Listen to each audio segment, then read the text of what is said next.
اعوذ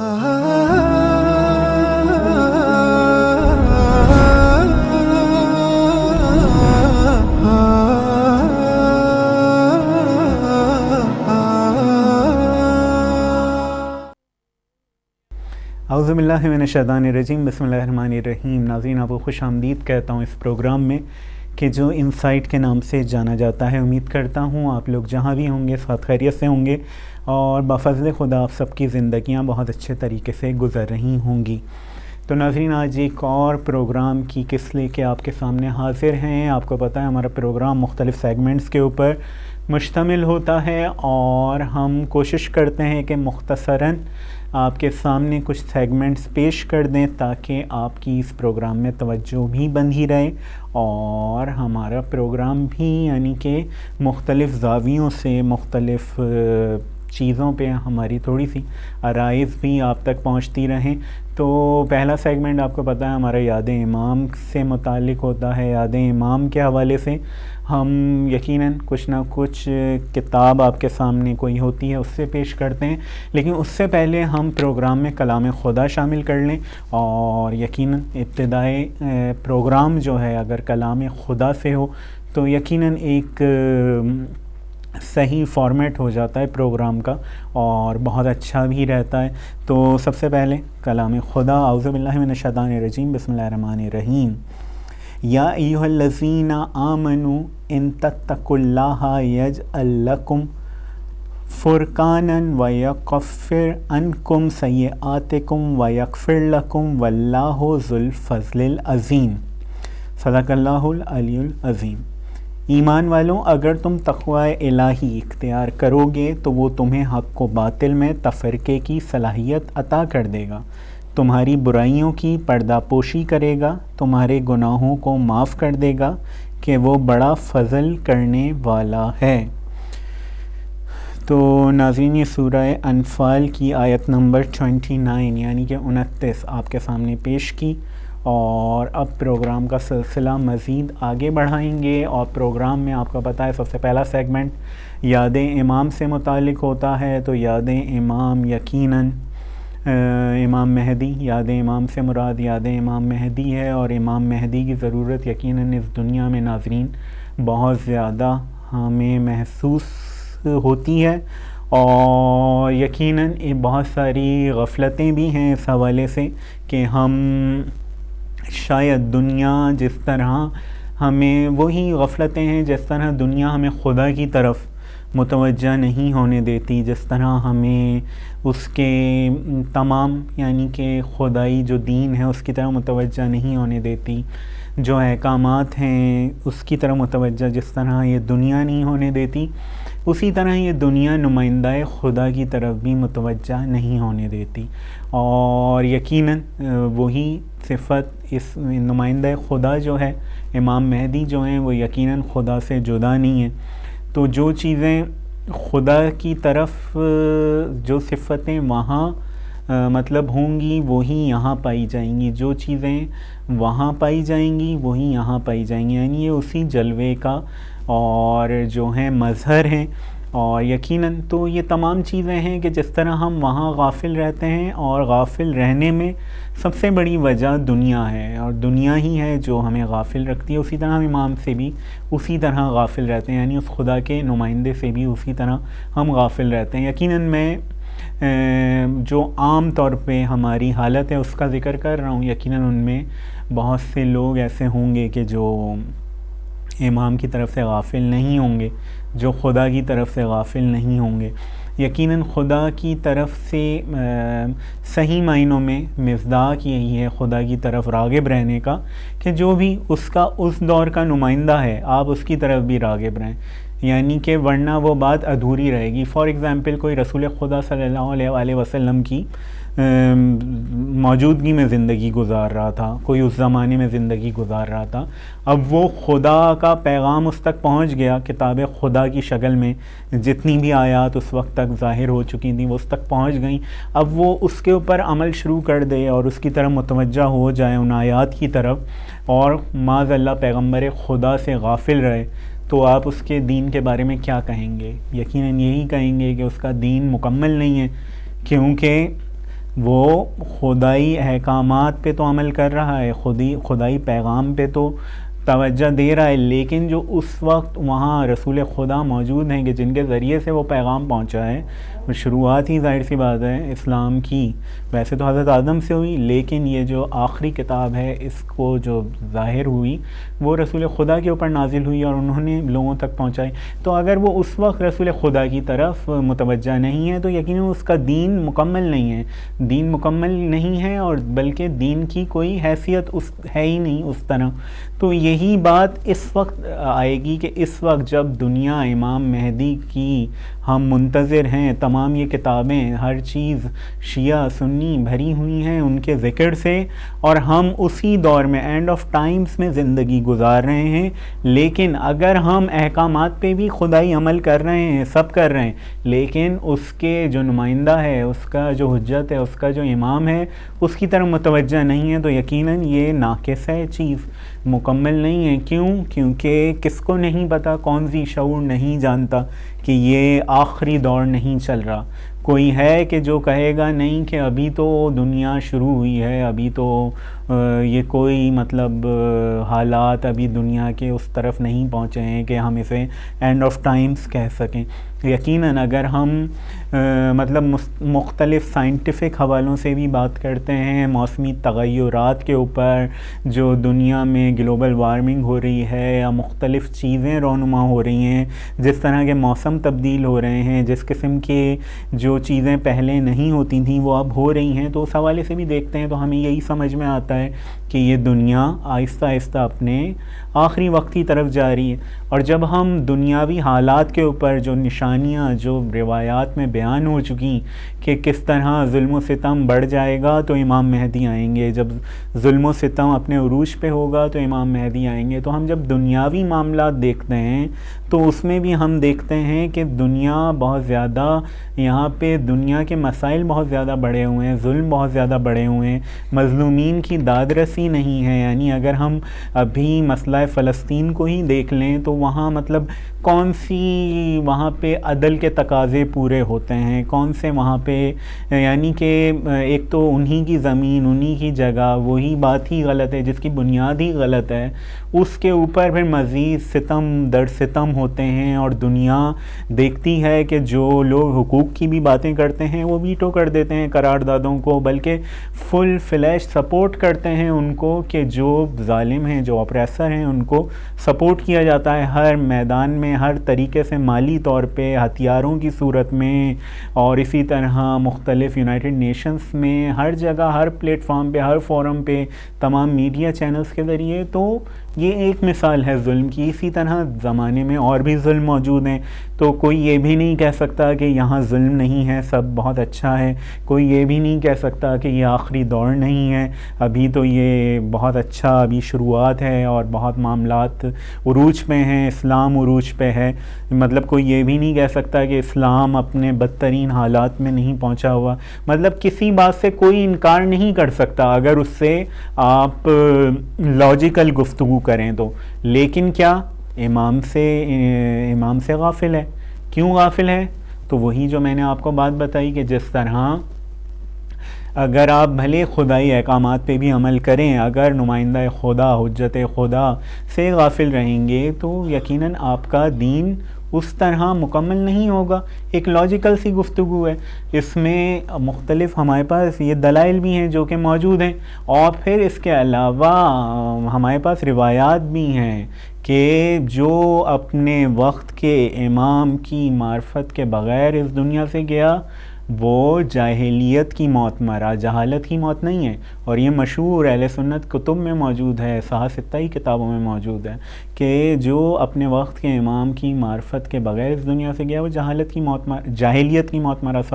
جہالت الگ ہوتی ہے، جاہلیت اور ہوتی ہے۔ جاہلیت زمانہ اسلام سے قبل جو ہوتی تھی وہ جاہلیت ہوتی تھی، یعنی کہ جاہلیت کو اردو میں کفر کہتے ہیں، اور جہالت کو اردو میں یعنی کہ ناخواندگی کہتے ہیں۔ ناخواندگی تو چھوٹی چیز ہے، جاہلیت بڑی چیز ہے۔ یہ تمام چیزیں ہونے کے باوجود بھی اگر ہم توجہ نہیں دیتے تو یہ ہمارے اپنے مسئلے ہیں۔ اسی لیے میں ہر پروگرام میں کہتا ہوں کہ آپ اپنے علماء سے پوچھیں کہ وہ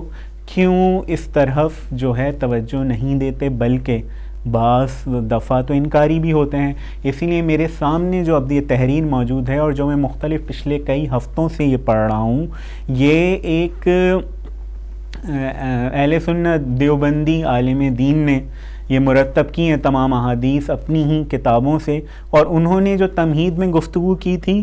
وہی تمہیدی گفتگو ہی سمجھ لیں ہماری بھی تمہیدی گفتگو اکثر رہتی ہے. انہوں نے یہی لکھا تھا کہ جب میں نے دیکھا کہ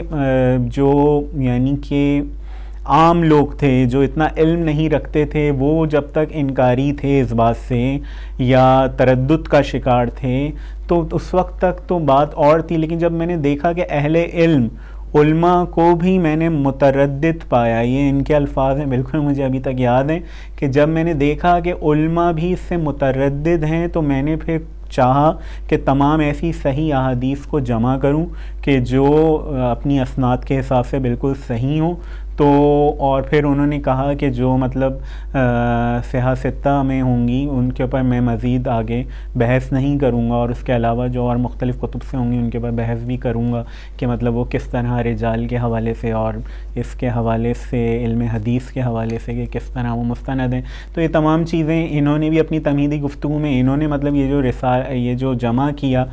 تمام احادیث کو، اس کا بھی مقصد یہی تھا کہ لوگ کیونکہ غافل ہیں، غافل نہیں بلکہ متردد ہیں، یعنی تردید کر رہے ہیں، انکاری ہو رہے ہیں، تو انہوں نے ضرورت کو محسوس کیا کہ یہ مطلب ایک ضرورت ہے، اس لیے انہوں نے جمع کیا. اب یہ نوبت پہنچی کیوں ہے؟ نوبت پہنچی اسی وجہ سے ہے کہ ظاہر سی بات ہے غافل ہیں، اس بارے میں ذکر نہیں کیا جاتا، اس بارے میں بتایا نہیں جاتا، اس بارے میں گفتگو نہیں کی جاتی، تو نوبت پھر یہاں تک پہنچی ہوئی ہے. تو اس میں مطلب یہ 2 جمع 2 4 والی بات ہے، اس میں کوئی اور ایسی بات ہے نہیں کہ مطلب کوئی اس میں مشکلات ہوں. تو سارا مطلب مقصد کہنے کا یہ ہے کہ اس طرح متوجہ رہیں تاکہ غافل نہ ہوں اور معاملات جو ہیں بالکل اس طرف نہ پہنچ جائیں، کیونکہ پہلے انسان غافل ہوتا ہے. ظاہر سی بات ہے جب ایک انسان اتنی زیادہ احادیث کتب میں موجود ہوں اور اس کو بتائی ہی نہیں جائیں، سنائی ہی نہیں جائیں، تو وہ پہلے اسٹیج میں غافل ہو جائے گا نا، اس کو سنی نہیں، اس نے پتہ ہی نہیں. اور سیکنڈ اسٹیج میں جب کوئی اس کے کان میں یہ بول دے گا کہ یہ تو ایسے ہی من گھڑت عقیدہ ہے اور یہ تو غلط ہے، تو وہ پھر انکاری ہو جائے گا. ظاہر سی بات ہے اس نے سنا ہی نہیں تھا اور پھر اس کو یہ بات پہنچ گئی تو سیکنڈ اسٹیج انکاری ہے. تو اس لیے یہ تمام جو ہیں انہوں نے بھی یہ کوشش کی ہے، یہ جو عالم دین ہیں، اور ہماری بھی ایک عنوان سے یہ کوشش رہتی ہے. یہ اس کی ایک جہت ہے، باقی اس کی اور جہتیں ہیں، وہ جہتیں ہم آپ کو بیان کرتے رہتے ہیں کہ سب سے بڑی اس میں جو ہماری سب سے بڑی جہت ہے، جو میری یہاں سب سے زیادہ کاوش ہے، وہ یہ ہے کہ میں اس میں اپنا حصہ ڈالوں. یعنی کہ جو یاد امام سے متعلق ہے، میں پچھلے ہی پروگرام کرتا رہا ہوں، اس میں بھی میری یہی کوشش رہی ہے کہ جو یاد امام سے متعلق یعنی امام مہدی کے حوالے سے جو حکومت الہیہ کا قیام ہونا ہے، جو آسمان سے نعمتوں کی بارش ہونی ہے، جو زمین اپنی تمام پیداوار اگل دے گی، جو نعمتیں خزانے اگل دے گی، یہ سب کچھ ہونا ہے خدا کے حکم سے ہونا ہے نا، یعنی خدا خوش ہونا ہے، خدا کا نظام نافذ ہونا ہے. تو اس تمام چیز میں ہم اپنا حصہ ڈالیں. کوئی غافل ہے تو غافل رہے، بھلے کوئی متوجہ نہیں ہے تو نہیں رہے، لیکن ہمیں جو اس بات کا ادراک رکھتے ہیں وہ اپنے دور پہ جو بھی کوشش کر سکتے ہیں اس میں ڈالیں، تاکہ ہم کل روز محشر خدا کے سامنے یہ بات کہہ سکیں کہ ہم جو بھی ہماری بساط بھر اگر ایک قطرہ بھی کوئی پرندہ آتش موسیٰ میں جو آگ جلائی گئی تھی اس پہ ڈالتا ہے تو خدا اس کی بھی تعریف کرتا ہے. تو ہم ایک قطرہ جو تھا اپنا وہ اس میں ڈال رہے تھے، اور ہم یقیناً ہم سے ہمارے بارے میں سوال کیا جائے گا نا، ہم سے تمام دنیا کے بارے میں تو سوال نہیں کیا جائے گا. تو سب سے پہلی جو ہمارا کوشش ہے وہ تو یہی ہے کہ ہم اپنا حصہ ڈالیں. باقی یہ ثانوی باتیں کہ جو محسوس کی گئیں، جو ان عالم دین نے جن کی ابھی میں کتاب پڑھ رہا ہوں انہوں نے بھی محسوس کی، وہ ثانوی باتیں بھی آج کی تمہیدی گفتگو میں شامل ہو گئیں. لیکن پہلا پوائنٹ ہمارا وہی ہے کہ ہم اس میں حصہ ڈالیں. سیکنڈ پوائنٹ یہی ہے کہ لوگوں کو اس طرح متوجہ کریں، چاہے وہ کہیں سے بھی ہوں، جو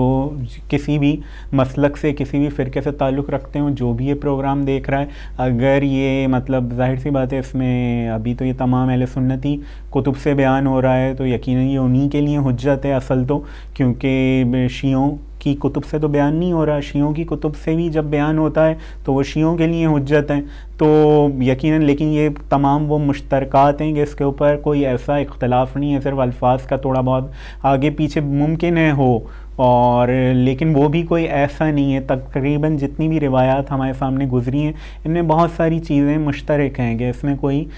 شیعوں کو بھی میں نہیں سمجھتا کوئی اختلاف ہوگا۔ ہاں کچھ باتیں ہیں جن کے اوپر شاید ان کا پوائنٹ آف ویو تھوڑا سا ڈیفرنٹ ہوگا، لیکن کیونکہ تمام اسناد جو ہیں وہ اہل سنت کی ہیں تو یقیناً اس میں انہی کا جو ہے پوائنٹ آف ویو وہ زیادہ مطلب انہی کی روایات ہیں تو وہی زیادہ بیان ہوئی ہیں۔ تو کہنے کا مقصد یہ ہے کہ جو بھی جس حد تک بھی اس حوالے سے متوجہ ہے وہ یقیناً اپنی توجہات میں اور اضافہ کرے۔ اگر جیسے بہت سارے ہمارے ناظرین جو ہیں وہ ظاہر سی بات ہے مکتب اہل بیت سے تعلق رکھتے ہیں یا شیعہ حضرات ہیں تو وہ کہیں گے کہ ہم پھر بھی کسی حد تک تو متوجہ ہیں۔ یقیناً آپ متوجہ ہیں، یہ بہت اچھی بات ہے، تو یقیناً ہماری یہ جو عرائض ہیں وہ آپ کی توجہات میں اور اضافے کا باعث بنیں گی، آپ اس میں اور مطلب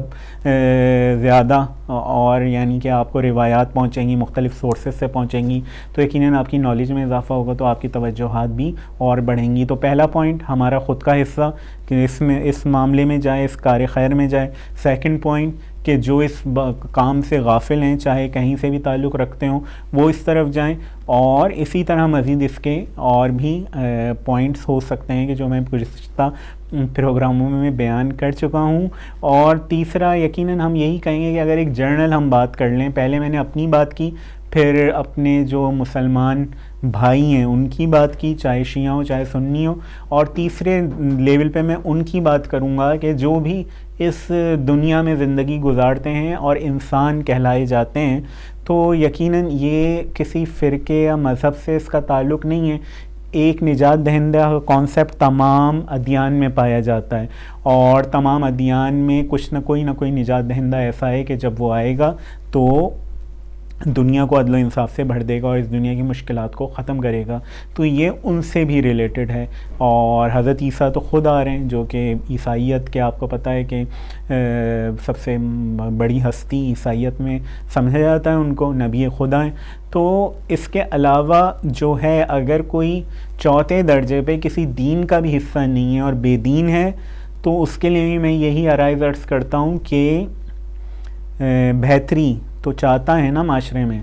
دنیا میں بہتری تو ہر انسان چاہتا ہے نا، اسی کے لیے تو کوششیں کرتا ہے، ورنہ یہ کیوں دنیا میں لوگ کیوز میں لگ کے ووٹ ڈالتے ہیں، کیوں دنیا میں اپنے نمائندے منتخب کرتے ہیں، پھر ان سے پریشان ہوتے ہیں، پھر ان پہ تنقید بھی کرتے ہیں تو ان کی تعریف بھی کرتے ہیں، تو پھر خوش بھی ہوتے ہیں تو روتے بھی ہیں ان کے کارناموں پہ جو اسمبلیوں میں ہوتا ہے معاملات، جیسے کہ ابھی کچھ ہوئے بھی ہیں۔ تو یہ سارے کام کیوں ہوتے ہیں؟ پھر اسی لیے ہوتے ہیں نا کہ ہمارے معاشروں میں بہتریاں آئیں، ہمارے جو حالات ہیں ان میں بہتریاں آئیں۔ تو یہ تمام نوید، تمام جو صورت ہے یہ اسی بہتری کی طرف جاتی ہے۔ اگر وہ ان تمام کتابوں پہ، تمام روایات پہ یقین بھی نہیں رکھتا تو پھر اس کو ہمیں یہ سمجھانا ہوگا کہ جو انتظار ہے، انتظار امام مہدی میں وہ تمام امور شامل ہیں کہ جو اس معاشرے کو بہتر بناتے ہیں۔ انتظار ایسے ہاتھ پہ ہاتھ رکھ کے بیٹھنا نہیں ہے، انتظار کا مطلب ہے کہ اس معاشرے میں اگر ظلم ہو رہا ہے تو آپ اس کی مخالفت کریں گے، جو اچھائی ہے اس کو پھیلانے کی کوشش کریں گے، جو مطلب تمام وہ صفات کے جو ایک بے دین بھی مانتا ہے، یعنی کہ معاشرے میں عدل و انصاف، ظلم کی مخالفت، اور اسی طرح مظلوم کی حمایت، اور اسی طرح یہ تمام چیزیں جو کسی دین کا بھی حصہ نہیں ہیں، ایک مورل ویلیوز میں بھی آتی ہیں یا مختلف قسم کے انسانی کریکٹرسٹکس میں بھی آتی ہیں، تو مطلب بے دین کے لیے بھی اس میں تمام کوئی مسئلہ نہیں ہے، اس سے بھی یقیناً گفتگو اس حوالے سے ہو سکتی ہے، اور اس کو بھی لاجیکل حوالوں سے بہت زیادہ چیزوں کے ذریعے ایزیلی مطلب اس پہ گفتگو ہو سکتی ہے۔ تو یہ ایسا عقیدہ ہے، ایسا کانسیپٹ ہے کہ جس سے کوئی انکار نہیں کر سکتا، کوئی زیرو انکار نہیں کر سکتا، لیکن ہاں اگر وہ یقیناً انکار پہ آ جائے تو وہ تو پھر خدا کا بھی اور رسول کا بھی اور ائمہ کا بھی سب کا ہی انکار کرتا ہے، تو وہ والے انکار کی میں بات نہیں کر رہا، لیکن اگر لاجیکل وے میں گفتگو ہوگی تو یقیناً ان چیزوں سے کوئی بھی انکاری نہیں ہو سکتا. تو بات ہماری شروع ہوئی اپنے آپ سے، پہنچی اسلام کے مختلف سیکٹس کی طرف، اس کے بعد پہنچی مختلف ادیان کے لوگوں کی طرف، اور اس کے بعد پہنچی مختلف کسی بھی، چاہے وہ دین کا فالوور نہ ہو لیکن اگر انسان ہے، ذہن رکھتا ہے، تو اس تک. تو اس حلقہ اثر سے کوئی بھی باہر نہیں ہے کہ جو امام مہدی کی شخصیت ہے. اب یقیناً اس کو اگر کوئی کسی حد تک محدود کرتا ہے تو یہ اس کی اپنی سوچ کی محدودیت ہے. اگر کوئی سے کہیں قید کرنا چاہتا ہے اس کانسیپٹ کو، تو یہ مطلب اس کی اپنی فکر کو اسے آگے بڑھانا ہوگا، ورنہ یہ جو ایک نظریہ ہے یہ بہت کہنا چاہیے کہ ہماگیر نظریہ ہے جو پوری دنیا کے لوگوں کو احاطہ کرتا ہے، نہ کہ کسی خاص سوچ یا فکر کا احاطہ کرتا ہے. یعنی کہ اس کا دائرہ بہت وسیع ہے، اور پھر اسی دائرے میں جب تمام چیزیں آ جائیں گی تو پھر ہر انسان اس سے متفق ہو جائے گا، کیونکہ پھر اس کو ہر بات جب لوگ کیونکہ اختلاف اسی وقت کرتے ہیں کہ جب چیزیں سمجھ میں نہیں آ رہی ہوتی ہیں. جب ولی خدا، حجت خدا خود موجود ہو کے تمام چیزوں کو واضح کر دے گا تو بہت سے لوگ، پھر بھی ظاہر سی بات ہے مخالفتیں ہوں گی، جیسے کہ ہمیں روایات میں بھی ملتا ہے کہ خود مسلمانوں کے بھی لشکر آئیں گے کہ جو امام مہدی سے جنگ کریں گے، تو وہ تمام چیزیں ہوں گی، لیکن اس وقت پھر کسی کے پاس کوئی حجت یا وہ باقی نہیں رہ جائے گی، مطلب تمام حجتیں تمام ہو جائیں گی اس وقت. تو وہ سب پھر اس وقت کے مرحلے ہیں کہ جب سب کے اوپر ایک خود الہی نمائندہ آ کے حجتیں تمام کر دے، پھر بھی اگر کوئی انکاری ہے تو پھر اس وقت کے مرحلے، اس وقت کے تقاضے کچھ اور ہی ہوں گے، وہ بالکل ڈیفرنٹ ہوں گے. لیکن اس وقت کے جو مرحلے ہیں، اس وقت کے جو تقاضے ہیں، وہ اس وقت تمام دنیا کو، یعنی کہ جو یہ نظریہ ہے اس کو سمجھنے، سمجھانے اور اس میں اپنا حصہ ڈالنے کی ضرورت ہے. تو ناظرین، آج کی بھی تمیدی گفتگو کافی لمبی ہو گئی. میں آگے بڑھوں گا بالکل روایات کی طرف، اور روایت میرے سامنے ہے موجود. حضرت ابو قتادہ رضی اللہ عنہ سے مروی ہے کہ رسول خدا صلی اللہ علیہ وسلم نے فرمایا، ایک شخص یعنی مہدی علیہ السلام سے حجر اسود و مقام ابراہیم کے درمیان بیعت کی جائے گی، اور کعبے کی حرمت و عظمت اس کے اہل ہی پامال کریں گے، اور جب اس کی حرمت پامال کر دی جائے گی تو پھر عرب کی تباہی کا حال مت پوچھو. یعنی ان پر اس قدر تباہی آئے گی جو بیان سے باہر ہے. پھر حبشی چڑھائی کریں گے اور مکہ معظمہ کو بالکل ویران کر دیں گے، اور یہی کعبے کے مدفون خزانے کو نکال لیں گے. مصنف ابن شیبہ کی جلد یہ ہے اور صفحہ یہ ہے. اور اس کے بعد مشکات میں حضرت عبداللہ بن عمر رضی اللہ عنہ سے مروی ہے کہ رسول خدا صلی اللہ علیہ وسلم نے فرمایا، جب تک اہل حبشہ تم سے جنگ نہ کریں تم بھی ان سے نہ لڑو، کیونکہ خانہ کعبہ کا خزانہ وہ چھوٹی پنڈلیوں والا نکالے گا. اس مضمون کی دیگر صحیح حدیثیں بھی موجود ہیں. حضرت شاہ رفیع الدین دہلوی قدس سرا اپنے رسالہ قیامت نامے میں لکھتے ہیں کہ جب سارے ایماندار جہان سے اٹھ جائیں گے تو حبشیوں کی چڑھائی ہوگی اور ان کی سلطنت ساری روئے زمین پر پھیل جائے گی، اور کعبے کو ڈھا ڈالیں گے اور حج موقوف ہو جائے گا. ترجمہ قیامت نامہ، صفحہ یہ از مولانا محمد ابراہیم دانا پوری. اسی طرح حضرت ابو ہریرہ سے روایت ہے کہ حضرت صلی اللہ علیہ وسلم نے فرمایا، تم لوگوں کا اس وقت خوشی سے کیا حال ہوگا جب تم میں عیسیٰ بن مریم آسمان سے اتریں گے اور تمہارا امام تم میں موجود ہوگا. صحیح بخاری کی جلد یہ ہے، صفحہ یہ ہے. اچھا ناظرین، میں بالکل اس کی وہی ہے کہ جیسے کہ میں آپ کو عرض کر رہا ہوں کہ یہ تمام روایات جو ہیں یہ اہل سنت ماخذ سے ہیں، اور ان کا یقیناً میں جہاں تک سمجھ پا رہا ہوں وہ یہی ہے کہ ممکن ہے کہ اس میں بہت سارے اشارتاً چیزیں ہوں، یعنی کہ یہ حبشیوں کا جیسے تذکرہ ہو رہا ہے یا کعبے کی پامالی کا تذکرہ ہو رہا ہے، تو بہت ممکن ہے کہ یہ اشارتاً ہو. جیسے کہ ہم یہ عرض کرتے رہتے ہیں کہ بہت ساری چیزیں اشارتاً ہوتی ہیں اور ان کی یقیناً جو تشریح ہوتی ہے وہ شاید تھوڑی سی مختلف ہوتی ہو، لیکن ایک بات سب میں مشترک ہے کہ مسلمانوں کا حال بدتر ہوگا اور کعبے کی ہو سکتا ہے کہ ظاہری طور پہ حرمت پامال ہو سکتا ہے کہ اس کا جو پیغام ہے یا جو معنوی طور پہ اس کی حرمت ہے وہ پامال ہو چکی ہو، اور یقیناً کوئی اور جو ہے، یہ تمام اس قسم کی چیزیں بھی ہو سکتی ہیں، لیکن یہ ہے کہ میں جیسے کہ آپ کے سامنے عرض کر چکا کہ یہ تمام روایات جو ہیں وہ اہل سنت ماخذ سے ہیں، اور یقیناً ان کی مختلف کتب سے یہ حوالے آ رہے ہیں، اور اس میں یقیناً جیسے کہ میں کہتا ہوں کہ بہت ساری جو امام مہدی سے متعلق احادیث ہیں وہ ضروری نہیں ہے کہ سب صحیح ہوں، ان میں ضعیف احادیث بھی شامل ہیں، لیکن یہ جو اب میں اس کے بارے میں اس لیے کوئی اپنے کامنٹس اور پاس نہیں کر رہا کہ جو یہ اہل سنت دیوبندی عالم دین ہیں، انہوں نے یہ تمام یہ بولا ہے کہ میں نے صحیح احادیث جو ہیں وہ جمع کی ہیں، تو یقیناً اس کے بارے میں رائے اگر کوئی اہل سنت ہی عالم دے گا تو وہ زیادہ بہتر ہوگا۔ میں ایک اور حدیث آپ کے بیان کر دوں کہ حضرت جابر بن عبداللہ انصاری بیان کرتے ہیں کہ رسول اللہ صلی اللہ علیہ وسلم کو فرماتے سنا، میری امت میں سے ایک جماعت قیام حق کے لیے کامیاب جنگ قیامت تک کرتی رہے گی۔ حضرت جابر کہتے ہیں مبارک کلمات کے بعد آپ صلی اللہ علیہ وسلم فرمائیں گے اس وقت امامت نہیں کروں گا، تمہارا باس پر امیر ہے، یعنی حضرت عیسیٰ علیہ السلام اس وقت امامت سے انکار فرما دیں گے اس فضیلت و برتری کی بنا پر جو اللہ تعالیٰ نے اس امت کو عطا کی ہے۔ یہ صحیح مسلم کی جلد یہ ہے اور صفحہ یہ ہے۔ مطلب یہ ہے کہ عیسیٰ علیہ السلام نزول کے وقت جماعت کے ساتھ نماز ادا کریں گے، اور امام خود عیسیٰ علیہ السلام نہیں ہوں گے بلکہ امت کا ایک فرد یعنی مہدی علیہ السلام ہوں گے۔ چنانچہ حافظ ابن حجر بحوالہ مناقب شافعی از امام ابو الحسین آبری لکھتے ہیں کہ اس بارے میں احادیث متواتر ہیں کہ حضرت عیسیٰ علیہ السلام ایک نماز خلیفہ مہدی کی اقتداء میں ادا کریں گے۔ فتح الباری کی جلد یہ ہے، صفحہ یہ ہے۔ اس کے بعد ناظرین بالکل ایک آخری آپ کو میں روایت سنا دوں، اس کے بعد میرا ٹائم آج بالکل زیادہ ہو گیا اس حوالے سے۔ حضرت جابر روایت کرتے ہیں کہ رسول خدا صلی اللہ علیہ وسلم نے فرمایا عیسیٰ بن مریم علیہ السلام آسمان سے اتریں گے تو امت کے امیر مہدی علیہ السلام سے عرض کریں گے آگے تشریف لائیے اور نماز پڑھائیے، تو عیسیٰ علیہ السلام فرمائیں گے تمہارا باس پر امیر ہے۔ اس فضیلت کی بنا پر اللہ تعالیٰ نے اس امت کو مرحمت فرمائی ہے، اور المنار میں بحوالہ مسند ابی اسامہ میں ہے، اس کی بھی یقیناً آگے تشریح آ رہی ہے۔ تو ناظرین یہ وہی روایات ہیں، میں نے آپ کو جیسے یہ کہا کہ حضرت عیسیٰ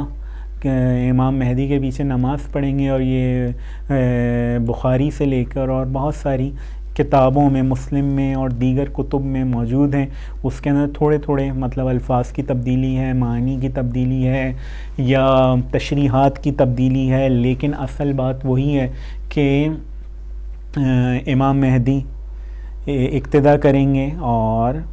یعنی امام مہدی امام ہوں گے اور حضرت عیسیٰ ان کے پیچھے نماز پڑھیں گے۔ تو یہ ایک بات ہے، اور اس کی پھر مختلف آگے تشریحات ہیں اور مزید تفصیلات ہیں مختلف حوالوں سے۔ ہر اس وقت کے عالم نے اپنے حساب سے پھر اس کی تشریح کی، جیسے کہ آپ کے سامنے کچھ بیان بھی ہو چکی۔ تو ناظرین میں اس سلسلہ گفتگو یہیں روکوں گا اور آگے بڑھوں گا۔ آگے ہمارے پاس اب پروگرام میں سیگمنٹ ہوتا ہے سوشل میڈیا کارنر کا۔ سوشل میڈیا کارنر میں ہم کوشش کرتے ہیں کوئی ایک اچھی سی ویڈیو آپ کے سامنے لے کے آئیں تاکہ ہمیں بھی اس سے کچھ سیکھنے کا موقع ملے اور آپ کو بھی اس سے کچھ سیکھنے کا موقع ملے۔ تو چل کر وہ ویڈیو دیکھتے ہیں اور پھر انشاءاللہ پروگرام میں واپس آتے ہیں۔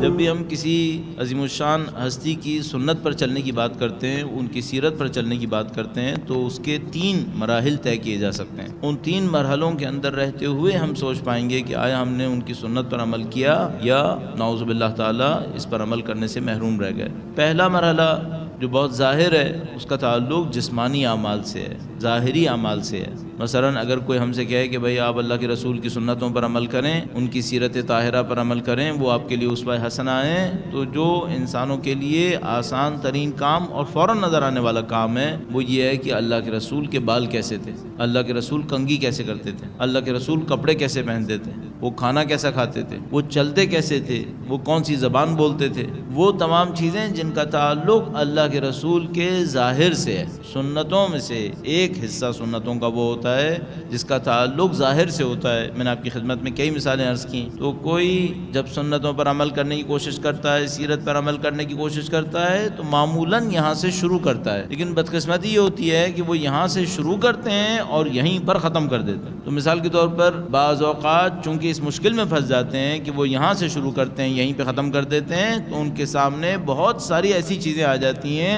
جن پر وہ عمل نہیں کر سکیں گے. مثال کے طور پر ہم سب نے سنا ہے کہ اللہ کے رسول کے بال دراز تھے, ان کے بال لمبے تھے. کیا آج کل ہم اسکول اور کالجز کے اندر بچوں سے کہیں گے کہ وہ اپنے بالوں کو لمبا کریں کیونکہ اللہ کے رسول کی سنت تھی؟ ہم ظاہر ہے کہ نہیں کہہ پائیں گے یہ کام. تو مثال کے طور پر اللہ کے رسول عرب کے زمانے کے اندر رہتے ہوئے کھجور بہت پسند فرماتے تھے. وہ ایک لباس پہنتے تھے جس کو آج کل ہم عربی میں دشداشہ تعبیر کرتے ہیں, چوغا تعبیر کرتے ہیں. کیا تمام دنیا کے مسلمانوں کے لیے یہ واضح سنت قرار دے دی جائے کہ تمام دنیا کے مسلمان اپنے ظاہری لباس کو ترک کریں اور جو لباس اللہ کے رسول پہنا کرتے تھے صرف وہی لباس پہنے سنت کے طور پر؟ کیا ہم یہ کہیں گے؟ تو ہم یہ کہہ سکتے ہیں کہ اگر کوئی پہنے تو اس نے صحیح کام کیا ہے, اچھا کام کیا ہے, لیکن ہم یہ نہیں کہہ سکتے کہ باقی سب کے لیے مثال کے طور پر قمیص شلوار پہننا مکروہ ہو گیا کیونکہ وہ سنت ہے اور ترک سنت مکروہ ہے, تو قمیص شلوار پہننا مکروہ ہو گیا. یا مثال کے طور پر ہم یہ کہیں کہ اللہ کے رسول چونکہ عربی زبان بولتے تھے لہذا عربی زبان بولنا مستحب ہے اور باقی زبان بولنا مکروہ ہو گیا. مثلا انگلش, اردو اور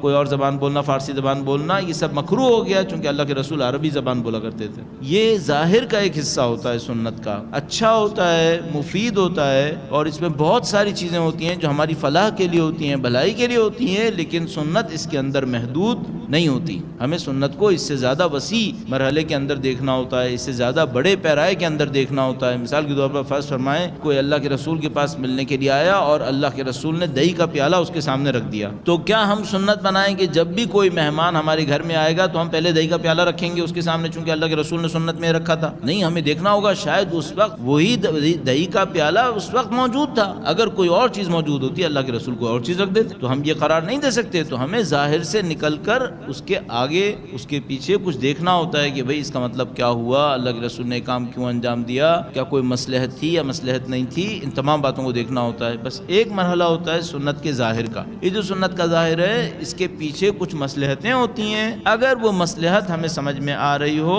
تو ہمارے لیے کام بہت آسان ہو جاتا ہے. مثال کے طور پر پانی پینا اللہ کے رسول کی سنت میں سیدھے ہاتھ سے پینا قرار پاتا ہے, یہ ظاہر ہے لیکن اس کی مصلحت واضح ہے. اللہ کے رسول ارشاد فرما چکے ہیں کہ الٹے ہاتھ سے اگر کوئی کام انجام دو گے تو شیطان اس کے اندر شریک ہوتا ہے. اب یہ جملہ خود سمجھنے کے قابل ہے کہ شیطان اس کے اندر شریک ہوتا ہے, تو اس کا مطلب کیا ہوتا ہے. یا مثلا اس وقت واضح طور پر ایک مثال میرے ذہن میں آئی کہ اللہ کے رسول نے فرمایا کہ ٹوٹے ہوئے پیالے کے اندر پانی مت پیو, کھانا مت کھاؤ. چٹکے ہوئے پیالے کے اندر کھانا مت کھاؤ, پانی مت پیو, کیونکہ اس کے اندر جن چھپ جاتا ہے. اچھا, اب ہم سب کو معلوم ہے کہ یہ حکم کتنا بلیغ حکم ہے جو 1400 سال پہلے دیا گیا, جبکہ نہ لوئی پاسچر آیا تھا اس وقت تک اور نہ ہمیں میکروبس اور جراثیم کے بارے میں ہمیں کچھ پتا تھا. اللہ کے رسول نے اس موقع پر 1400 سال پہلے ارشاد فرمایا. لیکن جب وہ جرمز کو اور بیکٹیریاز کو بیان کرنے لگے تو انہوں نے عربی کی ایک اصطلاح استعمال کی جس کا مطلب ہوتا ہے چھپی ہوئی چیز. جن کا مطلب ہوتا ہے جو نظر سے نہ آئے, چھپ جائے. تو انہوں نے فرمایا اس کے اندر جن ہوتا ہے. جن کا مطلب وہ نہیں لے سکتے وہ مخلوق کے جو انسانوں کے مقابلے میں ہوتی ہے, بلکہ جن کا مطلب ہر وہ مخلوق جو چھپی ہوئی چیز ہوتی ہے, ہر وہ چیز جو چھپی ہوئی ہوتی ہے.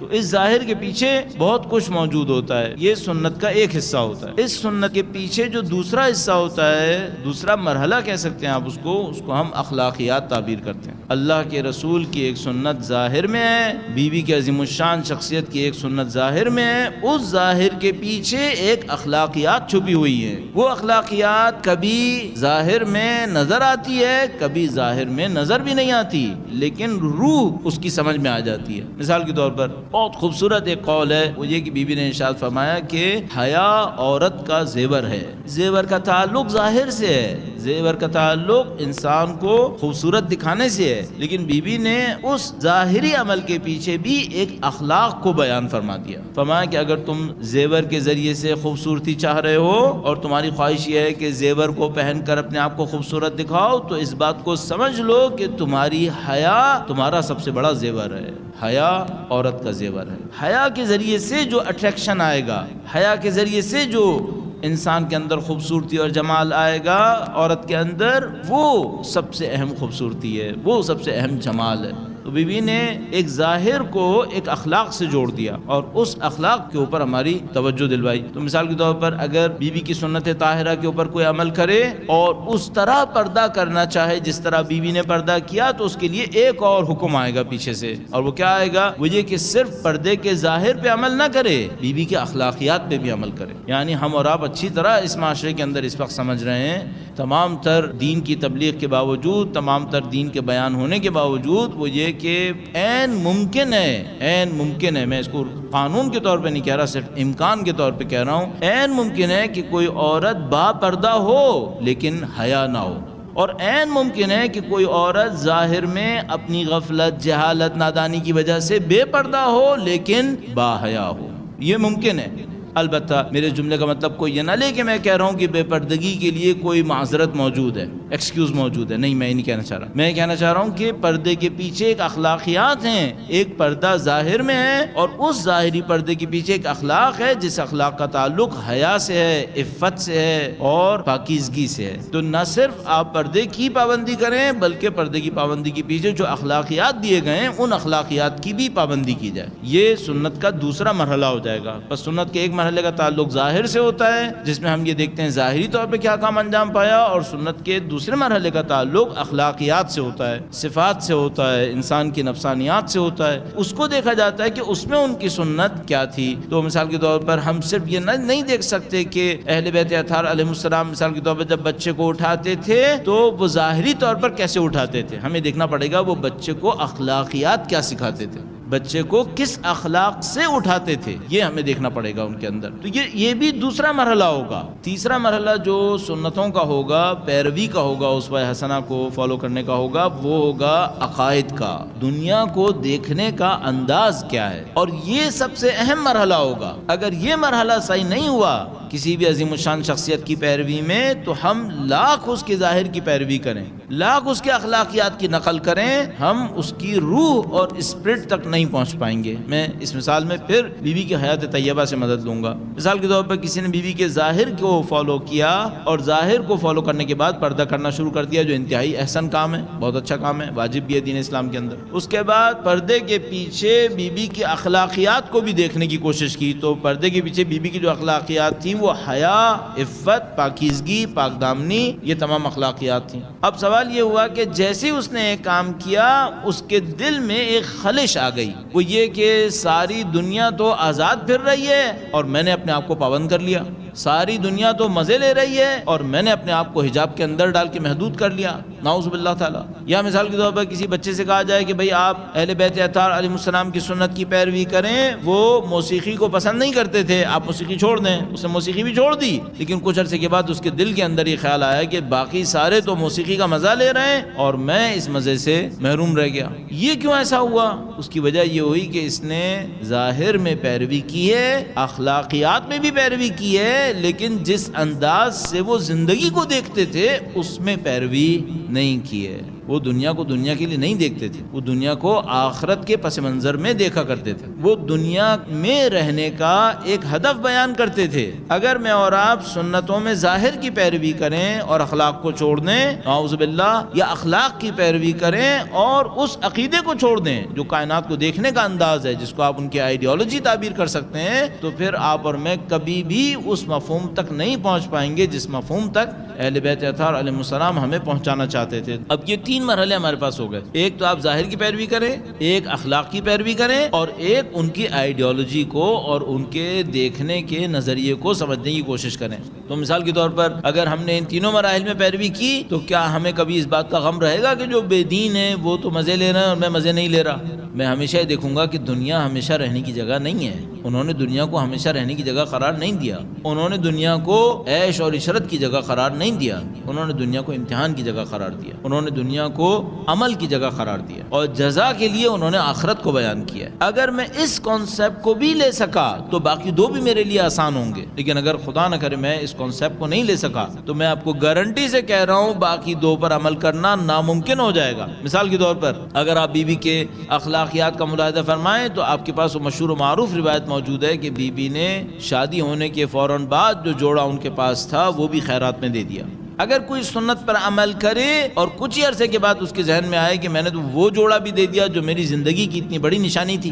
تو اس کو کیا کہنا ہوگا؟ اس کو مجھے کہنا پڑے گا کہ تم نے اخلاق تک آنے کی جرت کی لیکن عقیدے تک آنے کی جرت نہیں کی ہے۔ انہوں نے دنیا کو رہنے کی جگہ نہیں سمجھا ہے، انہوں نے کبھی بھی دنیا کو آخرت پہ ترجیح نہیں دی ہے، انہوں نے دنیا و ما فیہا، جو کچھ دنیا کے اندر ہے اس سب کو اپنے نزدیک مچھر کے پر کے برابر بھی اہمیت نہیں دی ہے۔ یہ اللہ کے نبی کا فرمان ہے، فرمایا دنیا و ما فیہا، دنیا اور جو کچھ اس کے اندر ہے اس کی حیثیت مچھر کے پر کے برابر بھی ہوتی تو خدا کافروں کو نہ دیتا، خدا اپنے انکار کرنے والوں کو نہ دیتا۔ جب تک ہم ان کی زندگی کے اس پہلو تک نہیں پہنچیں گے ہم اس باریکی تک نہیں پہنچ پائیں گے۔ اور یہ جو میں اور آپ اپنے معاشرے کے اندر دیکھ رہے ہیں الحمدللہ رب العالمین، ہم نے کچھ ظاہری چیزوں میں ان کی پیروی شروع کر لی ہے، کسی حد تک اخلاقیات میں بھی ان کی طرف بڑھنے کی کوشش کر رہے ہیں، اور ہم میں اور جو دوسری قوموں کے اندر فرق رہے گا جنہوں نے اس معاملے کے اندر زیادہ بڑی کامیابیاں حاصل کی ہیں، وہ یہ ہے کہ انہوں نے زندگی کے مفہوم کو بھی اہل بیت اطہار علیہ السلام سے لیا ہے۔ الحمدللہ رب العالمین، ہمارے معاشرے کے اندر بھی کچھ خاندان ایسے ہیں، کچھ شخصیات ایسی ہیں، چاہے وہ گمنام ہی کیوں نہ ہو، جنہوں نے اس مفہوم کو سمجھ لیا۔ جب کوئی اس مفہوم کو سمجھ لیتا ہے تو ان کی شہادت کے نظریے کو فوراً سمجھ جاتا ہے، وہ کیوں شہادت کا مطالبہ کر رہے تھے، وہ کیوں شہادت کے لیے بےتاب تھے، وہ کیوں پروردگار عالم کے حضور قتلا فی سبیلک فوفق لنا، اے خدایا اپنی راہ میں دی جانے والی زندگی کی اور شہادت کی توفیق ہمیں نصیب فرما۔ وہ کیوں اس بات کا مطالبہ کر رہے تھے؟ کیونکہ ان کی آئیڈیالوجی یہ تھی، ان کا دنیا کو دیکھنے کا انداز یہ تھا۔ اور یہ میں نے آپ کی خدمت میں عرض کیا کہ اگر ہم اس آئیڈیالوجی تک نہیں پہنچ پائے نعوذ باللہ تعالیٰ کسی بھی وجہ سے، تو ہم باقی دو میں بھی کامیابی حاصل نہیں کر پائیں گے۔ کی اور یقیناً بہت اچھی ویڈیو ہمیشہ کی طرح، اور وہی کہ اس میں جو کانسیپٹ ہے یہی ریئل کانسیپٹ ہے کہ اور تمام دین تقریباً اسی پہ استوار ہے اگر ہم دیکھیں، اور یہی بہت مشکل بھی ہے، سب سے مشکل بھی یہی ہو جاتا ہے، لیکن جو اس پہ عمل کر لے سمجھ لیں کہ کامیابی بھی صحیح اسی کی ہے۔ یعنی کہ مطلب جیسے کہ بیان ہوا بہت اچھے طریقے سے مولانا نے بیان کیا ہے، اب یقیناً میرا اس کے اوپر بولنا آگے نہیں بنتا، لیکن پھر بھی بہرحال جو ہم نے تھوڑا سا سبق سیکھا ہے وہ سمجھ لیں سنانے کے لیے میں آگے یہی مختصراً گفتگو کروں گا کہ وہی ظاہر واقعاً ایک ظاہر ہے، ظاہری سنت ہے، ظاہری طریقے ہیں، ایک اس کا باطن ہے، یعنی کہ ایک اس کا باطن ہے، اور تھرڈ اسٹیج اس کا وہی ہے کہ آپ کے دیکھنے کا انداز چیزوں کو کیا ہے۔ اصل جو مارکا ہے وہ یہاں ہوتا ہے، جو پرسیپشن انسان کا ہے وہ اگر چینج ہو جائے تو اسے پھر وہ چیزوں کو پھر عام لوگوں کی طرح نہیں دیکھتا، وہ پھر چیزوں کو مختلف انداز میں دیکھتا ہے، اور جب وہ مختلف انداز میں چیزوں کو صحیح لیکن مختلف انداز میں بھی غلط طریقوں سے نہیں، ایک اچھے انداز میں اگر چیزوں کو دیکھنے لگ جاتا ہے تو پھر وہ دوسروں سے ممتاز ہو جاتا ہے، اور جب وہ ممتاز ہوتا ہے تو یقیناً وہ اس کا لیکن کوشش وہی خدا کے قریب ممتاز ہونے کی ہونی چاہیے، تو جب وہ اس ڈائریکشن میں چیزوں کو ڈفرینٹ انداز میں دیکھتا ہے اور خدا کے نزدیک ممتاز ہو جاتا ہے، اس کے قریب ہو جاتا ہے، تو وہی اصل کامیابی ہے، اور یقیناً وہی اسی کے لیے ہر انسان کو محنت کرنی چاہیے۔ مثلاً بہت سارے لوگ داڑھی بھی رکھ لیتے ہیں، بہت سارے لوگ معاذ اللہ حلیہ رسول بھی اختیار کر لیتے ہیں، لیکن ابھی آپ دیکھیں لاہور میں جو ایک مدرسے میں واقعہ ہوا، اس سے کیا ہوتا ہے کہ اب انہوں نے ظاہری روپ تو دھارا ہوا ہے لیکن باطن میں وہ جتنے بڑے خیانت کار ہیں اور جتنے بڑا نقصان اس ظاہر سی بات ہے ان کا جزوی مسلک سے تعلق ہے، اس مسلک کو پہنچا رہے ہیں، اس کے ذریعے تمام مسلمانوں کو ہی پہنچا رہے ہیں، کیونکہ کہلائے تو وہ جاتے ہیں مسلمان مفتی۔ تو اور جبکہ آپ کو پتہ ہونا چاہیے، مطلب میں اس موضوع سے نکل کے کرنٹ افیئر کی طرف آ رہا ہوں تھوڑا سا، گو کہ میرے پاس کوئی نیوز نہیں ہے اور ٹائم بھی نہیں ہے، لیکن میں مختصراً کرنٹ افیئرس کو ٹچ کرتا ہوا اپنے آخری ٹاپک کی طرف جاؤں گا۔ تو کہلاتے ہو مسلمان ہیں اور بدنام بھی سارے مسلمان ہوتے ہیں، اور خصوصاً وہ نیک افراد کے ظاہر سی بات ہے جو اس برادری سے بلانگ کرتے ہیں، جو اس دین کو لوگوں تک پہنچانے کا فریضہ انجام دے رہے ہیں، اس قسم کے لوگ سب سے زیادہ پھر تنقید کی زد میں آتے ہیں، اور حرف تنقید اور لوگ پھر یقیناً ان کے اوپر سے اعتبار نہیں کرتے، ان کو نہیں پتہ ہوتا ہے کون اس میں صحیح ہے کون غلط ہے۔ تو اس قسم کی جو گندی مچھلیاں ہیں ان کا خود ان علماء کو بھی چاہیے کہ ان کے بارے میں سخت موقف اپنائیں، سخت رویہ اپنائیں، تاکہ ان کو یعنی کہ کیونکہ اب وہ جو کام اس شخص نے کیا ہے اس کی اسلام میں ہر کوئی جانتا ہے کہ اس کی سزا واجب القتل ہے اسلام میں، شریعت کی روشنی میں۔ اب میں یہاں بیٹھ کے کہہ رہا ہوں لیکن بہرحال میں شریعت کی بات کر رہا ہوں، تو اسلام کی میں بات بتا رہا ہوں کہ اس کی سزا جو ہے وہ واجب القتل ہے۔ یعنی اگر ایک انسان زنا کرتا ہے تو زنا کے لیے آپ دیکھیں ایک تو پہلے طریقے بہت سارے موجود ہیں کہ وہ شادی کر لے، وہ مطلب اگر ایک سے زیادہ شادیاں کرنا چاہتا ہے وہ کر لے، اس کے علاوہ اور بھی اس کے علاوہ اسلام نے اور بھی مطلب طریقے رکھے ہیں، ایک تو طریقے موجود ہیں، پھر بھی اگر وہ اس کے علاوہ بھی یعنی ان طریقوں پہ عمل بھی نہیں کرتا اور پھر بھی زنا کرتا ہے، یعنی کہ تمام اتنی چیزیں ہونے کے باوجود بھی زنا کرتا ہے، پھر بھی زنا کے لیے بھی مختلف درجے موجود ہیں۔ یعنی کہ اگر وہ شادی شدہ ہے اس نے زنا کیا تو اس کی سزا کچھ اور ہے، اگر غیر شادی شدہ ہے اس نے کیا تو اس کی سزا کچھ اور ہے، اگر پہلی دفعہ کیا ہے تو وہ مطلب اور کیٹیگری میں ہے، پھر اسی طرح مطلب مختلف اس میں اتنی یعنی کہ اسلام نے ایک تو اتنی زیادہ اس حوالے سے لوگوں کو جو مطلب مخالف جنس ہے اس کی طرف جانے کے لیے اتنے زیادہ مواقع دیے، ان مواقعوں کے باوجود بھی اگر کوئی یہ زنا کرے تو اس کے بارے میں بھی اتنی چیزیں، لیکن اگر کوئی یہ والا کام کرتا ہے تو اس کی سیدھی ایک تو اس میں کوئی مواقع نہیں، گنجائش ہی نہیں ہے اس کام کی، جائز طریقے سے یہ کام ہو ہی نہیں سکتا، اور ناجائز طریقے سے جو کرتا ہے وہ واجب القتل ہے۔ اب ایسا شخص اگر کوئی عالم یا مفتی بنا ہوا ہے اور جس کے ساتھ کر رہا ہے وہ بھی فیوچر کا مفتی ہے، جس کے ساتھ یہ کام ہو رہا ہے، تو اب آپ مجھے بتائیں اس سے بڑی تباہی اور کیا ہے؟ تو یہ تو اس مسلک کے لوگوں کا، اور یہ خبریں ہم پہلی دفعہ نہیں سن رہے، یہ تو اکثر و بیشتر ہمارے سننے میں آتی رہی ہیں، اخبار جب ہوتے تھے اخباروں میں آتی تھیں، اب یہ نیوز ہو گئی ہیں، نیوز میں آتی ہیں، سوشل میڈیا میں آتی ہیں، تو یہ کچھ مسالک ہیں۔ اب میں یہاں بیٹھ کے بول رہا ہوں، یقیناً اب کوئی اس کو مسئلہ کی عنوان سے لے تو یہ اس کی اپنی نادانی ہوگی، لیکن میں تو کہہ رہا ہوں کہ بھائی ریسرچ کرے، خود ریسرچ کرے کہ یہ خاص کچھ مدارس ہیں، کچھ مسالک ہیں، اس کے اندر یہ کام تواتر کے ساتھ ہو رہے ہیں، کیوں ہو رہے ہیں، کیوں وہ اس کے خلاف ایکشن نہیں لیتے۔ اور یقیناً میں تو کہہ رہا ہوں کہ اس سے تو ہر کوئی متاثر ہوتا ہے، ہر مسلمان متاثر ہوتا ہے۔ میں یقیناً یہ نہیں کہہ رہا اگر کوئی خدا نہ خواستہ اس مسلک میں بھی یہ کام کرے تو وہ واجب القتل ہے، اس کو فوراً یہ سزا دینی چاہیے، لیکن ہمیں اللہ کا شکر ہے اس قسم کے کیسز یہاں سننے میں نہیں ملتے، تو جہاں سننے میں ملتے ہیں ان کو چاہیے کہ یہ کام کریں۔ اور میں نے آج آنے سے پہلے انٹرنیٹ پہ چیک بھی کیا کہ کیونکہ مجھے شیعہ مسلک کا تو پتہ تھا کہ اس میں یہ کام جو بھی کرتا ہے وہ تحفۃ العوام میں بھی لکھا ہے اور کتابوں میں بھی لکھا ہے وہ واجب القتل ہے، لیکن مجھے اوروں کے مسلک کا نہیں پتہ تھا، تو میں نے ان کا بھی دیکھا کہ شریعہ کیا کہتی ہے، تو خود بلکہ BBC تک کے اوپر یہ مجھے دکھ گیا کہ شریعہ جو ہے اس کے مطابق، شریعت کے مطابق یہ کام کرنے والے کی سزا یہ ہے۔ تو میں وہیں سے بیان کر رہا ہوں، اسی لیے میں بیٹھ کے یہاں بول بھی رہا ہوں، ورنہ ظاہر سی بات ہے میں نہیں چاہتا کہ کوئی یہاں چینل کے لیے مسئلہ بنے یا کچھ ہو، تو یہ BBC سے ہی میں آپ کو یہ شرع کا مسئلہ بیان کر رہا ہوں۔ تو اس کے اوپر کرنا چاہیے جو یہ جن کا وہ ظاہر سی بات ہے۔ اب میں خاص اس مسلک کا نام بھی نہیں لینا چاہتا جس کے وہ مدرسہ تھا یا جہاں کا یہ کیس رپورٹ ہوا ہے، اور قابل شرم اور قابل افسوس ہے۔ میں کہہ رہا ہوں نا اس کا امپیکٹ بہت زیادہ ہے، یعنی کہ امپیکٹ اتنا زیادہ ہے کہ جس کے ساتھ وہ کام ہو رہا ہے وہ خود مفتی بننا ہے اس نے، تو یہ مطلب یہ کیا کام ہو رہا ہے؟ تو یہ ایک عجیب و غریب قسم کے حالات ہیں، اور اس کی سنگینی کو یہ وفاق المدارس اور پتہ نہیں کیا کیا تنظیمیں بناتے ہیں، اور اتنی زیادہ ان کی سارے معاملات ہوتے ہیں، سیاسی طور پہ اتنے متحرک رہتے ہیں، اور ان کاموں کے لیے کچھ نہیں کر پا رہے۔ تو یہ کیا بات ہوئی کہ اگر آپ کے اپنے اندر مسئلہ ہوگا تو آپ چھوڑ دیں گے اس کو، باقی اگر کہیں باہر مسئلہ ہوگا کوئی مطلب کوئی عورت کے حجاب نہیں کر رہی یا کوئی مرد داڑھی نہیں رکھ رہا تو آپ اس کے پیچھے ہنٹر لے کے لگ جائیں گے، اور آپ کے اپنے مدرسوں میں یہ کام ہوگا تو آپ اس کے بعد خاموشی اختیار کریں گے۔ تو میں یقیناً میں وہی کہہ رہا ہوں کہ میں اس علماء کا مخالف نہیں ہوں، میں اس مدرسوں کا مخالف نہیں ہوں، میں اس دین کا مخالف نہیں ہوں، لیکن اس قسم کی جب باتیں ہوتی ہیں تو یقیناً جو لوگ دین کے اتنے قریب نہیں ہوتے ان کو لوگ یہ بہکاتے ہیں، اور جو دین کے مخالف ہوتے ہیں ان کو یہ باتیں کرنے کا بہت زیادہ موقع ملتا ہے اور وہ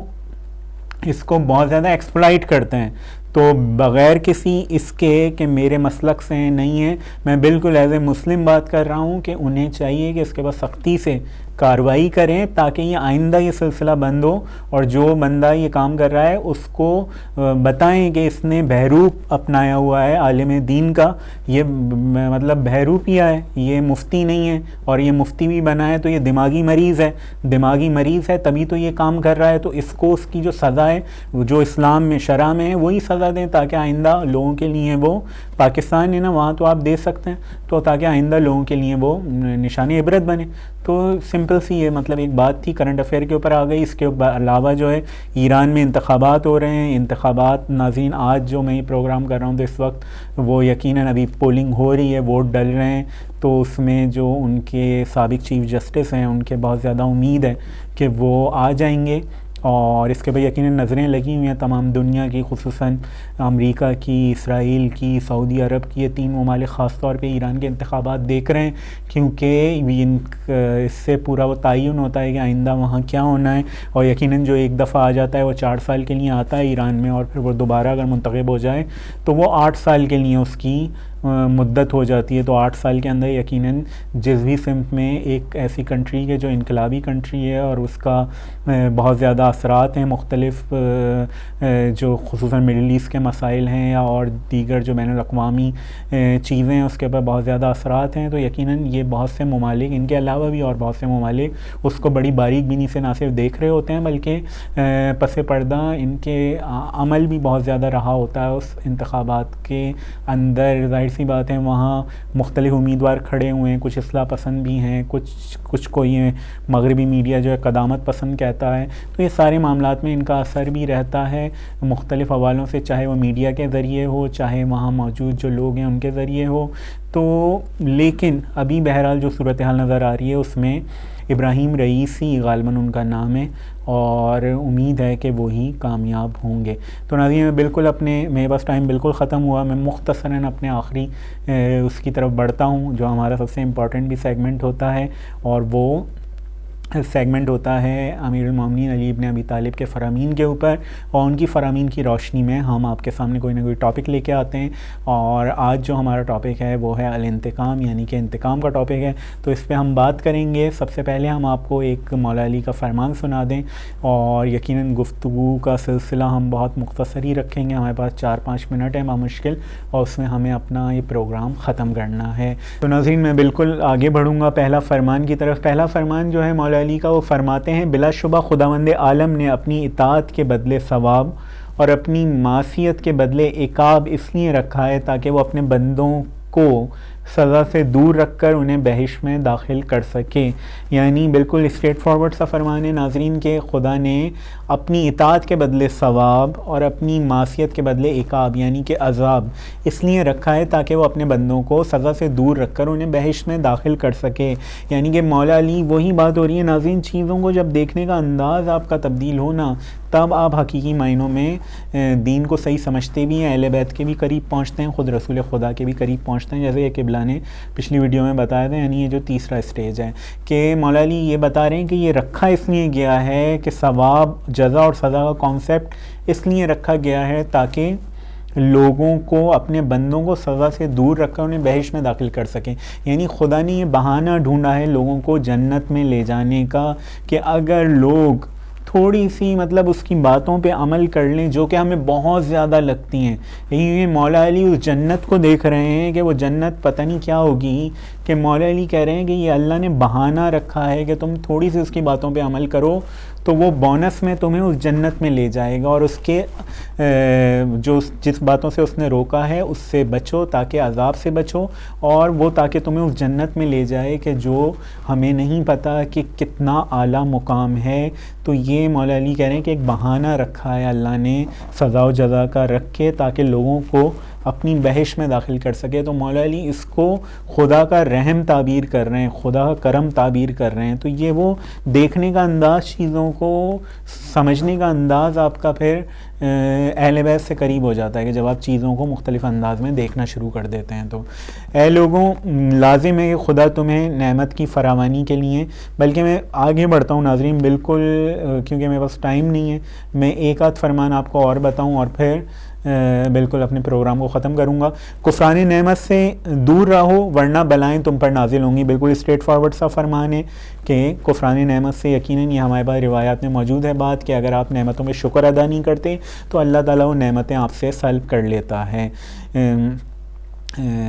انتقام کے ساتھ کسی طرح ہی کوئی راحت نہیں ہے، یعنی کہ لوگ کہتے ہیں کہ میں انتقام لے لوں گا تو مجھے سکون مل جائے گا، لیکن مولا علی کہہ رہے ہیں کہ انتقام کے ساتھ کسی طرح ہی کوئی راحت نہیں ہے، مطلب اس سے انسان کو کوئی راحت نصیب نہیں ہوتی۔ ظلم و مصیبت سے بچو، ظلم و معصیت سے بچو، کیونکہ یہ سزا کا باعث ہوتا ہے، نعمتوں کو سلب کرتا ہے اور حالات کو بدتر بنانے کا سبب ہوتا ہے۔ یعنی منع کر رہے ہیں ظلم سے بچو، معصیت یعنی گناہوں سے،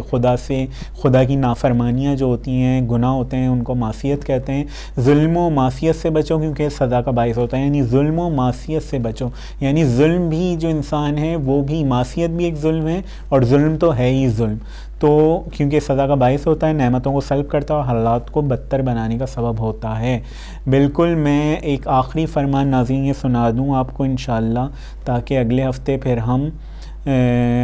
کوئی اور ٹاپک لے کے حاضر ہوں۔ کھلے عام اللہ تعالیٰ کی معصیت کرنے سے سزائیں جلدی نازل ہوتی ہیں، یعنی علی اعلان جو انسان گناہ کرتا ہے اس سے اللہ تعالیٰ کی سزائیں جو ہیں وہ اس کو پھر جلدی، یعنی وہ پھر اس میں جلدی ہوتی ہے۔ انتقام میں جلد بازی لئیموں کا شیوا ہے۔ لئیم یعنی کہ کہتے ہیں ناظرین، لئیموں یعنی کہ اب اس کے لیے اردو میں ایک ورڈ استعمال ہوتا ہے، یقیناً گالی نہیں ہے، لیکن بہرحال گالی سے تھوڑا سا ملتا جلتا ہے، لیکن استعمال ہوتا ہے، مختلف کتب میں بھی لکھا جاتا ہے اور تحریروں میں بھی لکھا جاتا ہے۔ لئیموں کا مطلب ہوتا ہے کمینوں، یعنی کہ انتقام میں جلد بازی کمینوں کا شیوا ہے، کہ یہ ہے ناظرین بالکل۔ تو انتقام میں جلد بازی نہیں کرنی چاہیے بلکہ صبر کرنا چاہیے، اور یقیناً اللہ تعالیٰ کیا بتا صبر اسی لیے ہوتا ہے کہ اللہ تعالیٰ اس کو قرار دے دے، کیونکہ انتقام لینے سے قرار نہیں ملتا بلکہ صبر کرنے سے بعض اوقات قرار ملتا ہے، جو کہ خدا کی طرف سے ہوتا ہے۔ تو ناظرین یہ تمام وہ فرامین تھے، اور بھی تھے لیکن کیونکہ ٹائم ایک بار بالکل ختم ہو گیا، انشاءاللہ اگلے ہفتے ایک اور ٹاپک کے ساتھ حاضر ہوں گے۔ اگلا ٹاپک جو ہے اس کتاب کا 25واں وہ ہے الانصاف، یعنی کہ انصاف کے اوپر وہ ٹاپک ہے۔ تمام الف سے جو ٹاپک شروع ہو رہے ہیں وہ چل رہے ہیں، انشاءاللہ ہم اس میں آگے بڑھتے رہیں گے اور جانتے رہیں گے مولا علی کس طرح ہمیں سکھا رہے ہیں کہ ہم ان ٹاپکس کے اوپر کس طرح مطلب اپنے آپ کو جو حقیقی اسلام ہے، جو حقیقی اہل بیت ہیں، جس طرح وہ دیکھتے ہیں چیزوں کو، ان سے قریب کر سکیں۔ تو ناظرین بالکل پروگرام ختم کریں گے دعا کے اوپر، اپنا خیال رکھیں اور خوش رہیں، انشاءاللہ زندگی رہی تو اگلے ہفتے آپ سے ملاقات ہوگی۔ اعوذ باللہ من الشیطان الرجیم، بسم اللہ الرحمن الرحیم۔ اللہم کل ولیک الحجت بن الحسن صلواتک علیہ وعلی آبائہ فی ہذہ الساعہ وفی کل ساعہ ولیاً وحافظاً وقائداً وناصراً ودلیلاً وعینا حتی تسکنہ ارضک طوعا وتمتعہ فیہا طویلا۔ اللہم صلی علی محمد وآل محمد وعجل فرجہ۔